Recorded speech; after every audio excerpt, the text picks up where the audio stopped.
Donc aujourd'hui, on reçoit Guillaume Dorisson et Edmond Touriol, deux scénaristes, vu qu'on a rarement la parole au niveau des scénaristes. Est-ce que vous pourriez déjà vous présenter, pour ceux qui ne vous connaissent pas, au niveau des œuvres que vous avez, que vous avez scénarisées, justement? T'as 5-6 heures. Ouais. On va se focaliser sur le manga et sur la BD. Celle-là, elle défonce. On va se focaliser sur ce que vous avez fait. Bah vas-y, à toi l'honneur. Moi je reviens demain si tu veux. Bon bah salut, je suis Guillaume, j'écris souvent en manga sous le nom d'Isu, et puis j'ai fait des trucs comme Omega Complex, Assassin's Creed dernièrement en BD, voilà. Eh bien, quant à moi, je m'appelle Edmond Touriol, je suis scénariste de BD et de manga et traducteur de comics américains. Donc, dans le manga plus spécifiquement, j'ai travaillé sur Zeitnote, un manga sur les échecs, dans la collection. Ouais, t'es remonté loin, t'es Bah, remonté loin là. Parce que non, mais c'est là qu'on s'est connus, tu vois, C'est vrai, il y a non, une c'est dizaine d'années, vrai. Il y a un donc, truc. je voulais le dire. Et puis là, en ce moment, je travaille sur l'équipe Z, un manga de foot, et sur Paris Saint-Germain Infinity, un autre manga de foot. Voilà. Là, je fais un manga sur les jeux de combat qui sort début 2018 chez Glénat, chez la pub. Bah, c'est normal. Vas-y, c'est le moment, l'instant promo. Voilà. Je suis traducteur de comics et de Walking Dead notamment, même si je sais que Walking Dead n'a pas besoin de cette promotion pour fonctionner. Moi je joue au tennis, donc le foot je m'en fous. Moi je joue au foot mais très mal.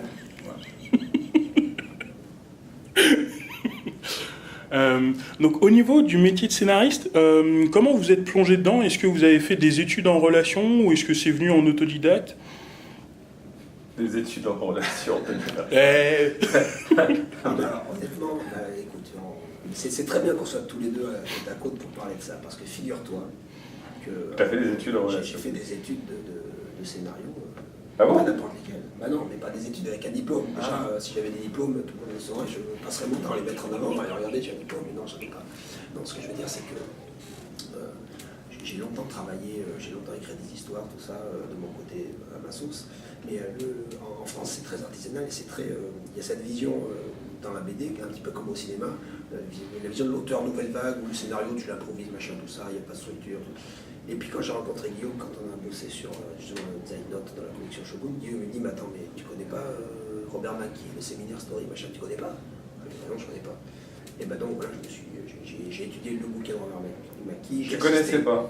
Bah non, je connaissais pas. Écoute, on peut pas tout connaître dans la vie. Et donc j'ai assisté à ces séminaires, donc j'ai tapé en gros 4 jours plus 3 jours de séminaire. En fait, c'est un éminent scénariste américain qui est un des meilleurs professeurs de scénario. Et c'est un script docteur aussi. Ouais, voilà, un script docteur, et il écrit des livres fantastiques sur le sujet. Voilà, donc j'ai lu ses bouquins, j'ai assisté à ses séminaires, et c'est, entre autres, on peut dire que oui, effectivement, c'est des études de scénario. Alors oui, c'est pas un truc où tu vas après l'école, etc. Mais disons que c'est quand même un travail.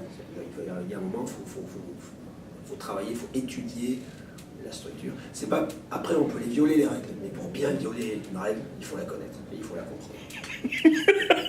Eh oui, c'est comme avec les enfants. C'est bizarre quand même. C'est bizarre. Non, mais je pense qu'en fait, en France, tu as des cours de scénario dans quelques écoles, notamment à la FEMIS, tu vois, pour le cinéma. Mais par exemple, typiquement pour du manga, alors surtout du manga, alors déjà de la BD, mais il y a commence à y avoir des écoles de BD, commence à y avoir des cours de scénario dans les écoles de BD, mais quand on a commencé il y a plus de 10 ans, bah non en fait. Donc il y avait des cours de dessin, tu avais des écoles de dessin, mais je pense que notamment quand tu arrives sur ce type d'écriture, qui est beaucoup moins développé même en France qu'aux États-Unis ou ce genre de choses, surtout le scénar, en BD ou en manga, alors en manga j'en parle même pas, tu as un moment où il faut que tu te formes. Il faut que tu te formes en étudiant auprès des... Alors se former, ça veut pas dire je lis des mangas donc je sais écrire du manga, c'est pas aussi simple que ça. Pour la culture c'est important de lire un maximum de choses, de livres, de mangas, de BD, de regarder des choses. Mais après... Les étudier aussi, c'est voilà. la lecture. Il faut un minimum de grosses structures et pour ça il faut aller se former auprès des grands maîtres, il faut étudier... je pense tout ce qui a pu être écrit sur le sujet et trouver sa voie parce qu'il y a plusieurs façons de faire en fait.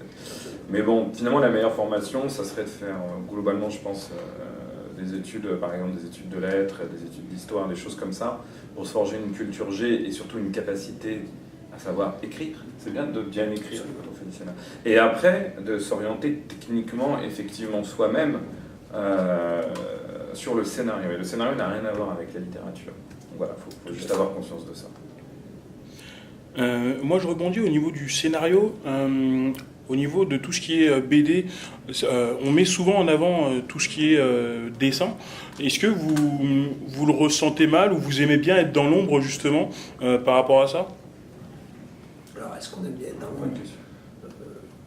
À titre personnel, non, mais moi je suis pas particulièrement dans l'ombre en réalité. Ouais, Japan Expo, j'aime bien être long. En fait, Ouais, Japan Expo, c'est vraiment le moment où il faut être à l'ombre. D'ailleurs, là, on est caché, tout ça, il n'y a pas de souci, on est bien. Tu vois, le dessinateur, il va dédicacer sur le stand dans la chaleur. Et il va transpirer. Nous, on est en salle presse, où on a la clim. Il mieux être scénariste, c'est ça la vraie conclusion de l'histoire. Je suis d'accord. Voilà. La question, Ouais. non, la lumière, machin, effectivement, la vedette, c'est souvent le dessinateur, parce que les gens, ils achètent d'abord pour le dessin, et c'est normal, moi le premier, bon, à part certains bouquins où je vais suivre des scénaristes, mais sinon, le grand public s'intéresse d'abord, en tout cas, au dessin, et c'est normal, c'est de la bande dessinée, c'est un média visuel.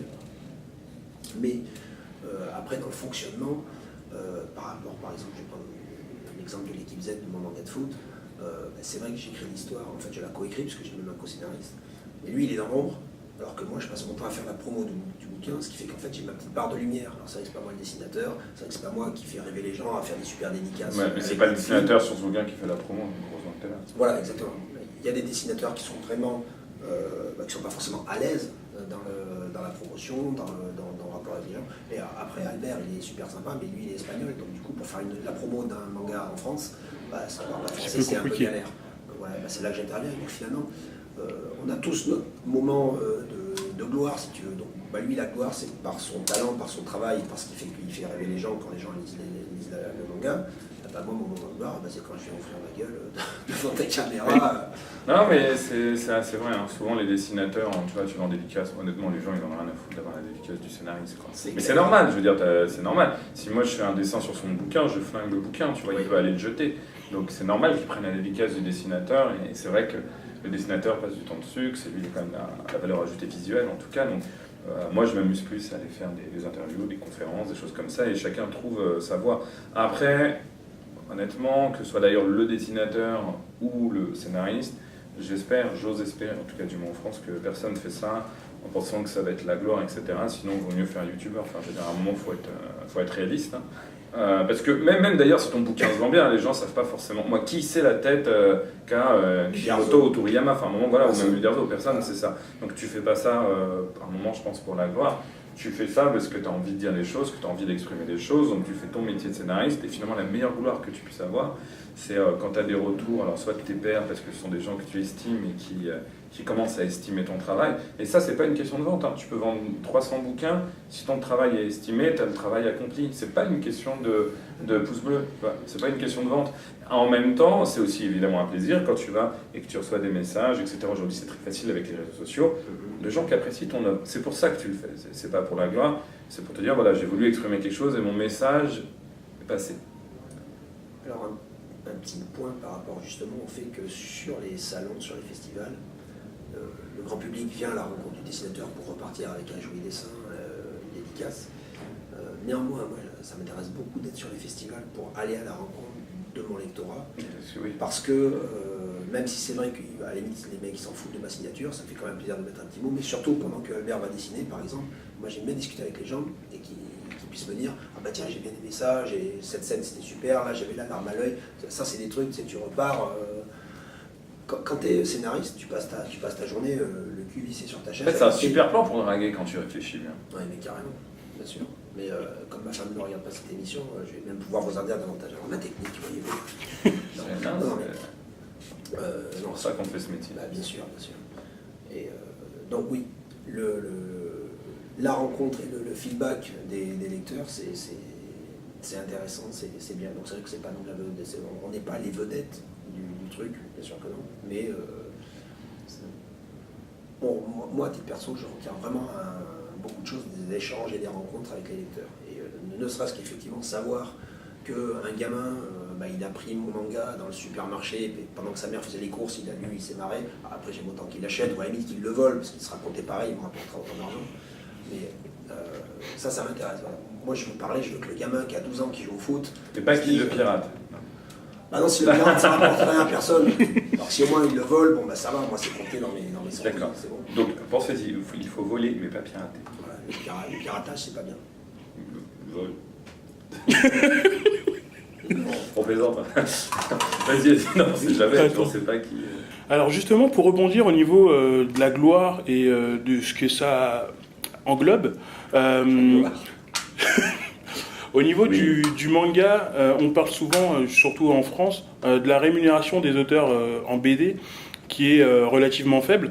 Est-ce que en tant que scénariste, c'est encore quelque chose en dessous? Est-ce que c'est quelque chose qui peut être rentable pour un scénariste en dehors des romans, j'entends, donc tout ce qui est BD, manga, est-ce que c'est quelque chose qui peut être pris à plein temps pour un scénariste ou pas? Moi, je connais quelques scénaristes qui ont vivent très correctement. On en connaît quelques-uns, mais ils sont pas des dizaines. Ouais, mais très sincèrement, ça doit se compter.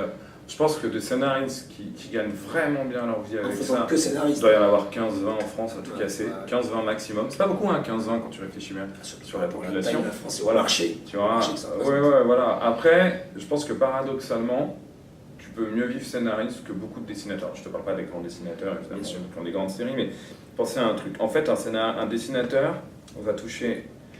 Quand tu signes un contrat, d'accord, en fait, tu as ce qui s'appelle les droits d'auteur. Et l'éditeur, quand tu vas faire le bouquin, en tout cas les gros éditeurs, vont te verser ce qu'on appelle un avaloir, qui est une avance sur droit d'auteur, qui est une avance sur potentiellement ce que tu vas vendre après. Sachant que cette avance est non remboursable, ce qui fait que même si l'éditeur ne vend pas de quoi rembourser l'avance qu'il t'a fait, c'est pas grave, tu gardes l'avance, il faut le noter. Ce qui se passe en général, c'est que, je vais vous donner un ratio. Par exemple, imagine que tu as une enveloppe de 25 000 euros au total, c'est un exemple. Bah, par exemple, le dessinateur va prendre 20 000, le scénariste va prendre 5 000. Et c'est normal, parce que le dessinateur, il va travailler 6 mois, 1 an non-stop sur le bouquin, alors que le scénariste, il va bosser dessus très dur, mais sur un temps plus réduit. Et surtout, de ce fait, le scénariste peut bosser sur plusieurs bouquins en même temps, ce qui est beaucoup plus compliqué pour un dessinateur. Ce qui fait que, oui, au contrat, si tu veux, le dessinateur, il prend plus d'argent en avaloir, et c'est normal, c'est légitime. Sauf qu'en même temps, le scénariste, il peut faire 6 contrats. Donc, oui, finalement, il peut beaucoup mieux s'en sortir. Après, il faut savoir qu'une fois que ça se vend, au niveau des droits d'auteur, c'est 50-50. C'est pareil, c'est la même chose entre les deux auteurs. Ça dépend. Bon, en général, c'est négocié comme ça. En général, mais c'est vrai que ça dépend des négos, ça dépend des auteurs. Mais du coup, toi, imagine, tu es le dessinateur, d'accord, tu as eu plus d'avaloir, mais finalement, tu n'as vendu qu'un bouquin dans l'année. Ok ? Ton scénariste, il a touché moins d'argent au début, mais il a vendu 6 bouquins qui tournent sur le marché. Alors tu me diras, si les 6 ne marchent pas, bon, oui. Mais globalement, en termes de pourcentage, voilà, ce que je veux dire par là, c'est que il y a moins de scénaristes, si tu veux, qui en vivent bien que de dessinateurs, parce que ça peut être, il y a déjà beaucoup plus de dessinateurs sur le marché, donc d'un point de vue chiffre, c'est logique.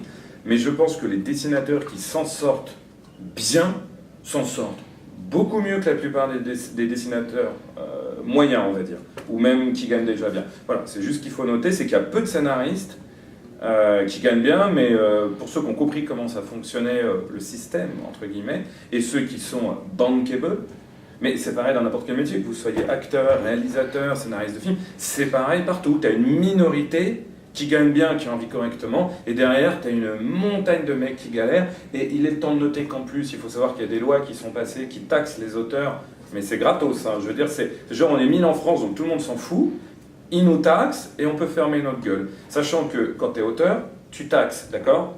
Tu payes, hein. C'est-à-dire que tu payes des complémentaires de retraite, tu payes des AGSA, tu payes plein de trucs, mais il faut savoir que tu n'as ni chômage, et pas de genre t'es malade, c'est pour ta gueule, hein. Tu fermes ta gueule, t'as pas de congé maladie, tu vois. Effectivement, on n'a pas de congé maladie. T'as pas de congé maladie. Non, t'as la sécu, mais t'as pas de congé maladie. Donc, t'as pas de chômage, t'as pas de congé maladie, évidemment t'as pas de protection du... Enfin, je veux dire, le CDI, c'est une belle blague, puisque ce sont des contrats d'auteur, forcément. Donc voilà, il faut quand même savoir que c'est un métier où, faut pas se leurrer, il y a une énorme précarité. Et la différence, c'est que je pense que le scénariste peut faire d'autres métiers à côté. Moi, je fais d'autres métiers à côté.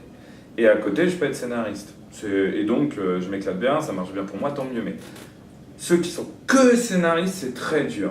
Et le problème des dessinateurs, c'est que pour le coup, ils peuvent être que dessinateurs, parce qu'ils n'ont pas du tout le temps de faire un autre métier à côté.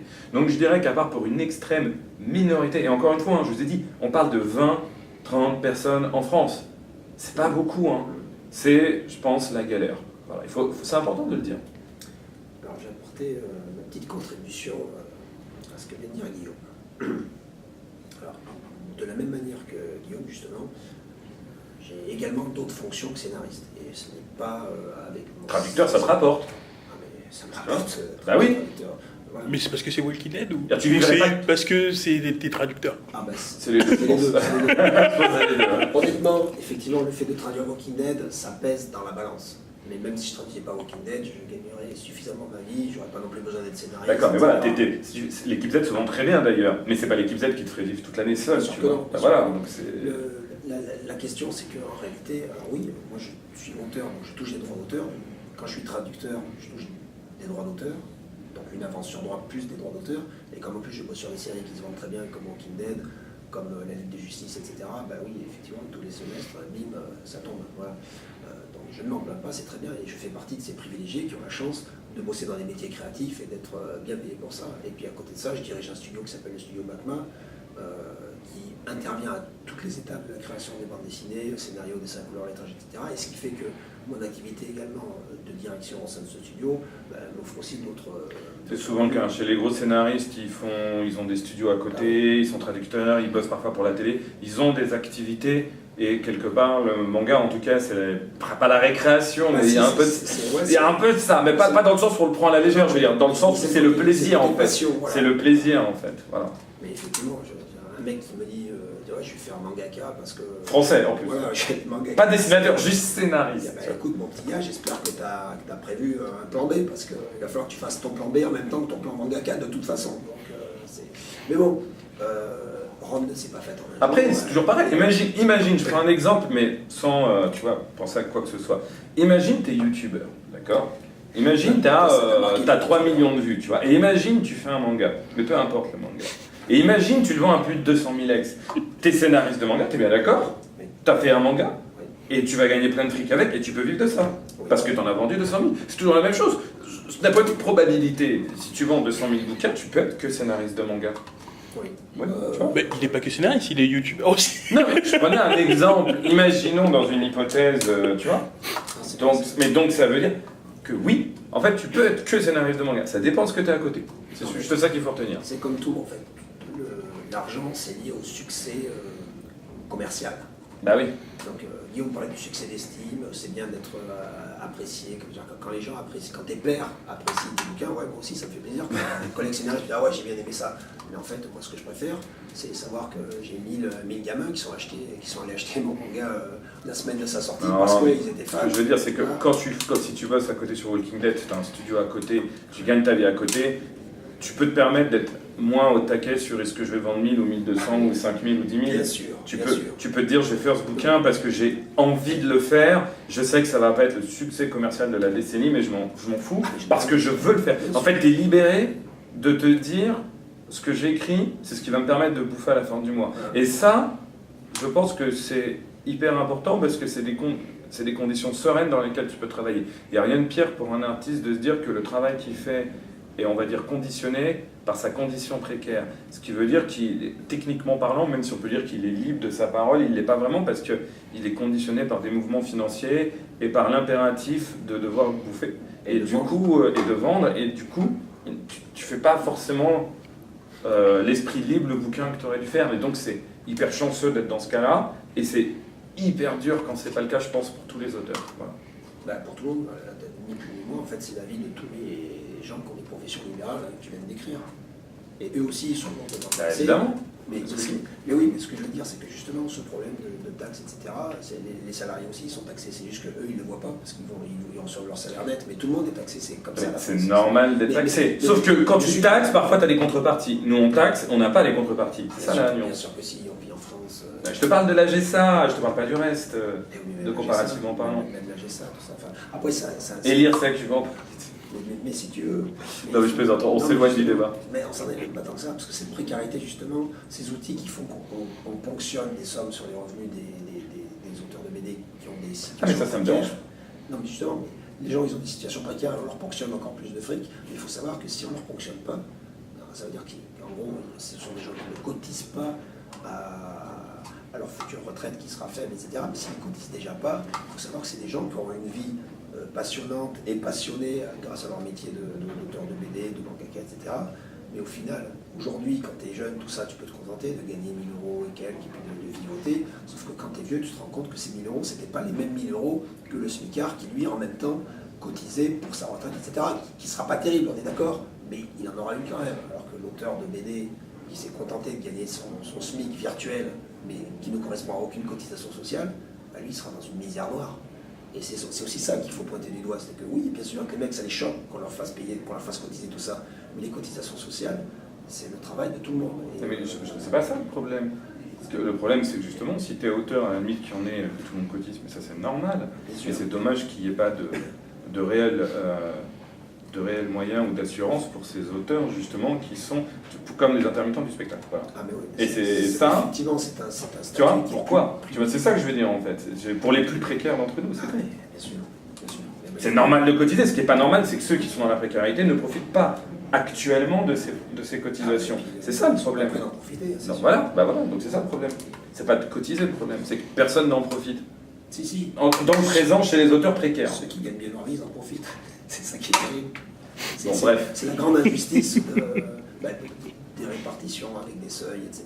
Et c'est effectivement c'est l'éthique qui sont à voir. Du coup, est-ce que vous auriez un dernier mot éventuellement pour les scénaristes en herbe qui voudraient se lancer sur le marché? Ouais, travailler, bande de branleurs. Non, je pense que il y a un truc très important que j'ai vu, parce que je donnais des cours dans pas mal d'écoles sur le sujet. Je pense qu'à un moment, c'est pas parce que tu aimes du manga, que tu aimes lire des bouquins, que tu aimes regarder des dessins animés, que tu es forcément scénariste. Déjà, ça ne veut pas dire que tu ne seras pas un bon scénariste, ça ne veut pas dire que tu n'aimeras pas ça, enfin, bien sûr. Mais il faut comprendre que le scénario, c'est un métier comme un autre métier. Effectivement, c'est pas un truc qui vient de manière innée et tout le monde sait écrire du jour au lendemain. Il y a une manière d'écrire des dossiers, il y a une manière de faire des projets, il y a une structure, enfin, il y a vraiment quelque chose derrière, c'est pas random en fait. De fait, le premier conseil que je donnerais, c'est que si vous vous intéressez à un métier, il faut comprendre à quoi ça correspond. Lire les fameux bouquins Story de Robert McKee aux éditions Dixit, il faut aller dans les séminaires, il faut regarder comment travaillent les gros scénaristes, même notamment dans les showrunners, dans les séries télé américaines. Il faut comprendre comment déjà le métier fonctionne, tout simplement pour savoir dans quelle direction il faut aller pour se former. C'est plus compliqué que du dessin, parce que du dessin, vous voyez bien que ok, je dessine, ok, c'est pour Havre, il va falloir que j'apprenne à bien dessiner. Le scénar, c'est beaucoup plus complexe parce qu'on est dans de l'écrit pur et dur. Donc déjà, il va falloir comprendre ce que c'est le métier et se former intelligemment au métier. Et ensuite, il va falloir comprendre ce que c'est l'industrie. C'est beau de... Voilà, tous ces gens qui veulent faire du manga français, j'ai envie de dire, d'accord, mais est-ce que vous savez qui sont les éditeurs qui publient du manga français en France? Oui. Est-ce que vous savez comment ça marche? Qui sont même les directeurs de collection? Est-ce que vous savez qui ils embauchent, à quel rythme ils font des nouveautés chaque année? Est-ce que vous savez à peu près quel genre de dossier ils cherchent, comment ça se négocie, etc. Il faut comprendre, c'est important, l'industrie dans laquelle vous vivez, parce que un des moyens que vous aurez de réussir, il ne suffit pas d'être bon scénariste. Si vous voulez bien faire, c'est évidemment extrêmement important. Le savoir-faire, c'est hyper important, il n'y a pas de souci, mais faire savoir dans ce métier, c'est également extrêmement important. C'est-à-dire que vous pouvez être le meilleur scénariste du monde. Le problème, c'est que c'est con, hein, mais si vous faites un Facebook, un blog ou quoi que ce soit, et vous mettez vos scénars, juste personne ne va les lire, vous n'avez pas la visibilité. Alors putain de dessinateur de génie, honnêtement, tu te fais sur DeviantArt, tu te fais un Facebook, si tu es vraiment un génie, tu trouveras toujours du boulot, parce qu'on va te remarquer. C'est-à-dire que ton dessin parle pour lui, c'est ta carte de visite. Le scénar, il faut que des gens y lisent, qu'ils prennent le temps de lire, que les éditeurs ils prennent le temps de lire, c'est beaucoup plus compliqué. Donc ça vous oblige à être malin. Il faut penser à être malin, et pour être malin, il faut comprendre l'industrie, son fonctionnement, qui décide de quoi, comment, qu'est-ce que cherchent les gens, etc. Et ça, malheureusement, il n'y a pas de mystère. C'est-à-dire que pour être bon scénariste, il ne faut pas juste être scénariste. Ça serait ça mon conseil. Et alors, mon conseil personnel, qui est valable non seulement pour une carrière dans le scénario, mais qui est valable pour une carrière dans n'importe quel métier, ou d'ailleurs, pour n'importe quel objectif. Eh bien, quand on est gosse, on a tous des rêves. Envie de faire des choses. Et on se dit, tu veux dire qu'il faut poursuivre ses rêves? D'une part. Ah, ça c'est l'équipe Z, ça c'est shonen, ça. Ce que je veux dire, c'est que justement, parfois on se dit, cet objectif il est inaccessible, j'y arriverai jamais, ou ça je peux pas, ou je connais pas les bonnes personnes, ou je connais pas ci, ou je comprends pas comment ça fonctionne. Et ben, tu sais pas, tu comprends pas. Oui, bien sûr. Tu fais tes devoirs et tu apprends comment ça marche. Faut pas lâcher l'affaire. Hein, tu connais pas machin, tu connais pas truc, tu vas sur les festivals et tu rencontres les gens. Tu sais pas écrire comme il faut, tu étudies les trucs.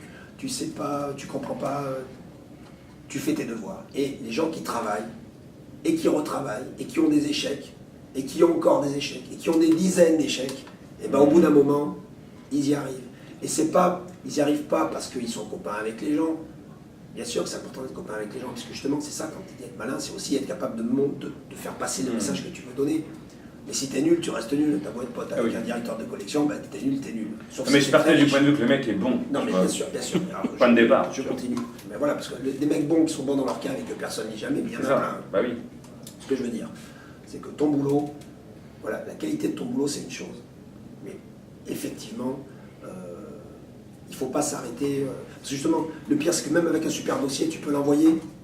Mais il y a des chances qu'il ne soit pas lu si tu n'as pas un dessinateur qui fait les pages de BD, les pages de démo. Ensuite, même si tu as un dessinateur, il faut qu'il soit bon, et ainsi de suite. Donc au départ, mais comme dit Guillaume, il va falloir être malin. Donc, il va peut-être falloir faire des comics, des mangas en pré-publication. Ouais, si tu es scénariste, tu vas trouver des auteurs de fanzines sur les salons. Il faut bosser. Il faut se mettre sur le marché, il faut être là. Et après, une fois que tu y es, il faut y rester. Et il faut trouver moyen de... Je pense que ça c'est très vrai. En plus, bon, c'est vrai qu'on a un peu dit, voilà, le métier il est pas simple, on a parlé argent, GSA et compagnie, mais pour finir sur une touche, je pense, positive, c'est que je pense que le bon côté, pour tout le monde et ceux qui nous regardent, c'est quelque part, globalement la France manque de scénaristes, globalement, de bons scénaristes. Donc ça veut dire qu'en fait, paradoxalement, il y a de la place. Il y a de la place. Sauf que il y a de la place, mais les places sont chères et il faut être... Effectivement, quand je dis qu'il faut être bon, c'est que si vous êtes jeune, vous regardez cette vidéo, moi, tous les étudiants que j'ai eus, voilà, c'est à 17 ans, ils montent des fanzines, ils sont sur tous les salons, ils y vont tous les week-ends, ils se montrent, ils envoient des dossiers à tous les éditeurs, ils se prennent des taquets, hein, mais je veux dire, mes 17 ans, j'ai envoyé mes premiers dossiers, j'ai pris des années de taquets. Hein. On est obligé de se faire bâcher, mais écoutez les conseils des éditeurs, n'hésitez pas aussi à approcher éventuellement les auteurs de mangas français qui peuvent vous donner des conseils. C'est hyper important. Et ce qui est vrai, c'est en plus, quel que soit le scénar, c'est faut du travail. En fait, il n'y a pas de mystère. C'est ceux qui... Alors évidemment, il faut être bon. Ça, on est d'accord, mais je présuppose que vous l'êtes. Donc ça veut dire que même être bon, ça ne suffit pas. C'est qu'il va falloir bûcher. C'est pas du dessin, mais il faut bosser quand même. C'est des années de documentation, c'est de la culture G, c'est de l'écriture de dossiers, c'est des rendez-vous, c'est se déplacer sur les salons, c'est faire du fanzine, c'est multiplier les dossiers, c'est apprendre son art, apprendre à écrire. Et je pense que voilà, c'est pas un métier si simple que ça. Il faut bosser. Mais la bonne nouvelle, c'est que si vous êtes bon, et si vous bossez, il y a de la place. C'est vrai. Et vous pouvez réaliser votre rêve. N'importe qui, en fait, techniquement, peut réaliser son rêve. Il faut juste être conscient des étapes pour y arriver. Il faut persévérer. Ah oui, non, mais ça... Voilà. faut compter 5, 6, 7 ans, peut-être. C'est pas la Star Academy, quoi. Tu vas pas faire un casting. Mais on lance une émission. Mais carrément... Scénario Académie. Et un mois plus tard, tu es une vedette, on produit ton bouquin. Non, en fait, non. C'est comme dans la musique, dans la vraie musique. Tu vas avoir un groupe, c'est exactement ça. Tu vas galérer, faut produire. tu vas faire de la scène, faut etc. produire. Et puis peut-être que dans 6-7 ans, effectivement, tu vas sortir tu auras suffisamment d'expérience pour sortir un album et qui va marcher. Bon, maintenant, le monde de la musique a changé, mais bon, c'est comme quand on parlait de faire des fanzines. Oui, parce que tu vas galérer, mais ce que je dis, c'est que ton scénar, tu peux pas le mettre sur YouTube. Tu vois, il y a un moment, tu peux pas. Mais moi, non, aujourd'hui, je serais un ado, je ferais des scénars de web télé, je tournerais avec des potes et ça serait une manière de te montrer et de te mettre en avant. Tout est bon, tout est bon. Des streams sur internet, bien sûr. Tu veux écrire, déjà commence par écrire et puis te réserve pas pour le meilleur conseil, c'est. De toute façon, des idées, t'en auras d'autres. Vous voulez être scénariste, écrivez. Voilà. Et puis si t'as qu'une seule bonne idée, c'est qu'en fait, non. C'est que t'es un escroc. Donc, même. Ah non, un scénariste, c'est capable d'en avoir plusieurs des idées. Donc si tu n'as qu'une bonne idée, si tu veux, tu le gardes pour plus tard, mais tu travailles d'autres idées quand même, et tu produis. Au début, tu feras de la merde, et puis au bout d'un moment, tu feras des bons trucs. Et puis ça va se passer. Voilà. Non, mais il faut y aller, il faut envoyer. Et puis au bout d'un moment, ça marche. Voilà, bonne chance à tous. Eh bien, merci à vous deux, Edmond et Guillaume.